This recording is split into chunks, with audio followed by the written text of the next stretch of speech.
Hi friends, welcome to my channel. మీరు మొదటిసారిగా నా వీడియో చూస్తున్నట్లయితే తప్పకుండా లైక్ చేయండి, షేర్ చేయండి, సబ్స్క్రైబ్ చేయండి. పక్కనే ఉన్న బెల్ ఐకాన్ను క్లిక్ చేసి ఆల్ అనే ఆప్షన్ను సెలెక్ట్ చేసుకుందాం. స్టోరీలోకి వెళ్ళాం. పారిజాతం దీప దగ్గరకు వచ్చి డబ్బులు ఇచ్చి ఇంట్లోంచి వెళ్ళిపోమని చెప్తుంది. ఇంకెప్పుడు ఈ ఇంటి ఛాయలకు కూడా రావద్దని అంటూ హేళనగా మాట్లాడుతుంది. సుమిత్ర లోపల కూతురు దగ్గర కూర్చొని ఏడుస్తుందని చెప్తుంది. దీప డబ్బులు పారిజాతం చేతిలో పెట్టి వెళ్ళిపోమని చెప్తుంది. శౌర్య రాగానే ఊరు వెళ్తున్నామని అంటుంది. సైకిల్ తెచ్చుకోవడానికి ఊరు వెళ్తున్నామని చెప్పేసరికి శౌర్య చాలా సంతోషిస్తుంది. కూతురు మెడలో శివనారాయణ వేసిన చైన్ కూడా తీసి అక్కడ పెట్టేస్తుంది. ఎలా వచ్చామో అలాగే వెళ్ళిపోవాలని అనుకుంటున్నామని సుమిత్రకు మనసులోనే క్షమాపణ చెప్పుకుంటుంది దీప. శౌర్య రోడ్డు మీద నడుస్తూ వెళ్ళడం కార్తీక్ చూస్తాడు.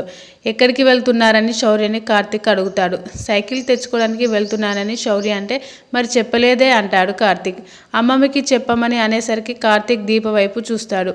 ఇంట్లో ఎవరికి చెప్పకుండా వెళ్తున్నారని అర్థమైంది. టీవీలో వచ్చిన న్యూస్ గురించి మిమ్మల్ని ఎవరైనా ఏమైనా అన్నారా అంటుంది. నేను ఊరు వచ్చిన పని అయిపోయింది, వెళ్ళిపోతున్నానని చెబుతుంది దీప. పాప దృష్టిలో నాన్న ఇంకా దొరకలేదు కదా. ఆ నాన్న ఎప్పటికీ దొరకడు, ఎందుకంటే అలాంటి నాన్న కూడా లేడు. అది కోరుకునే మంచి నాన్నను నేను తీసుకురాలేను. అలాగని నీచుడిని నాన్న అని చెప్పలేను. ఏదో ఒకరోజు నాన్న ఎక్కడని అంటే ఏం చెప్తారని అడుగుతాడు. మీ నాన్న చచ్చిపోయాడని చెప్తానని అంటుంది దీప. నాన్న చేతిలో పెరిగి నాన్న తప్ప ఎవరూ లేకుండా ఉన్న నేను, నా కళ్ళ ముందే మీరు నాన్నని చంపేస్తే ఆయనతో పాటు నేను చనిపోలేదు కదా.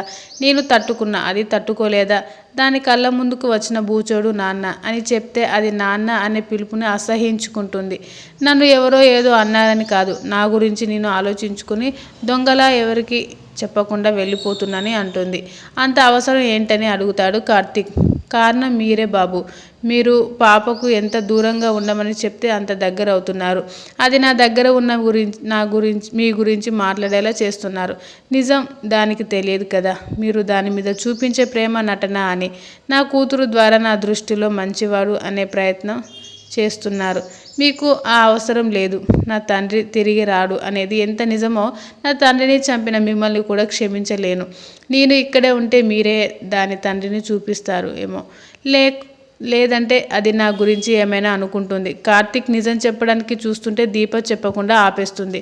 కార్తీక్ వడ్డీ మల్లేశ్వర దగ్గర ఉన్న అప్పు తిరిగి గురించి మాట్లాడుతాడు. వాడు మీ ఇంటి దగ్గర గొడవ చేస్తుంటే దారిలో ఆపి మీ ఇంటి అడ్రస్ అడిగాను. నీ గురించి చాలా తప్పుగా మాట్లాడాడు, లాగిపెట్టి కొట్టానని చెప్తాడు. ఆ రోజే నాకు అర్థమైంది ఊర్లో మీ పరిస్థితి ఏంటోనని అంటాడు కార్తీక్.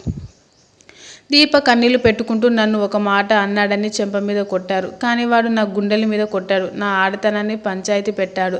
ఏ తోడు లేని నేను దిక్కుతోచని స్థితిలో కూతుర్ని తీసుకుని తెలియని ఊరికి మొగుడిని వెతుక్కుంటూ రావాల్సి వచ్చింది. మీరు మల్లేష్ని కొట్టిన చెంపదెబ్బ నన్ను రోడ్డు మీద నిలబెట్టింది.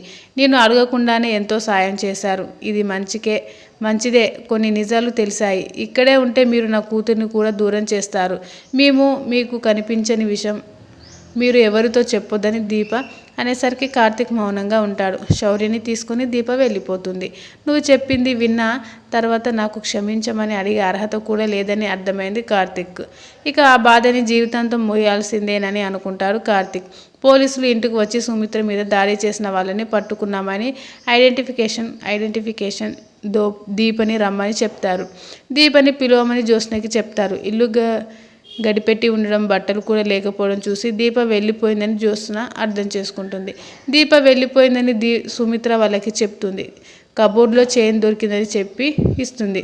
దీప ఊరి వదిలి వెళ్ళిపోయిందని తెలిసి పారిజాతం సంతోషిస్తుంది. ఎస్ఐ సుమిత్ర వాళ్ళని నిందిస్తాడు.